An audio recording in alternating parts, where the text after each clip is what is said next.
Ya, pemirsa, terkait keluhan masyarakat soal lampu jalan di Kota Palembang, Kepala Dinas PERA KP Kota Palembang, Afan Prapancamahali memastikan saat ini sudah tidak ada lagi blank spot atau titik tanpa penerangan lampu jalan.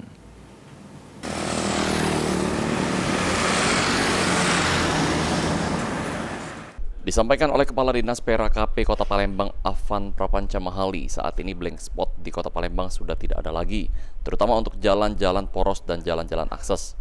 Namun demikian, di sejumlah titik seperti perumahan-perumahan baru memang ada beberapa yang belum tercover dan akan terus diupayakan.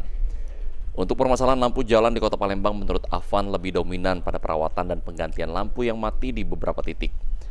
Sehingga masyarakat diminta segera melapor jika menemukan titik lampu jalan yang mati agar memudahkan pihak PERA KP melakukan pemetaan dan perbaikan.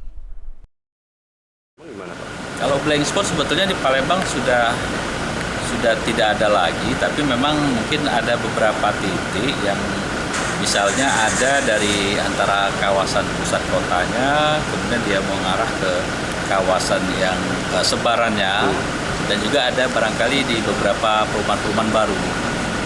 Kalau untuk jalan-jalan poros, jalan-jalan akses yang katakanlah dari permukiman ke jalan-jalan poros itu semua sudah terlayani. Ya, tinggal ada mungkin yang perlu penggantian dan perbaikan di beberapa titik yang ada di jaringan. Sandi Pratama, PAL TV.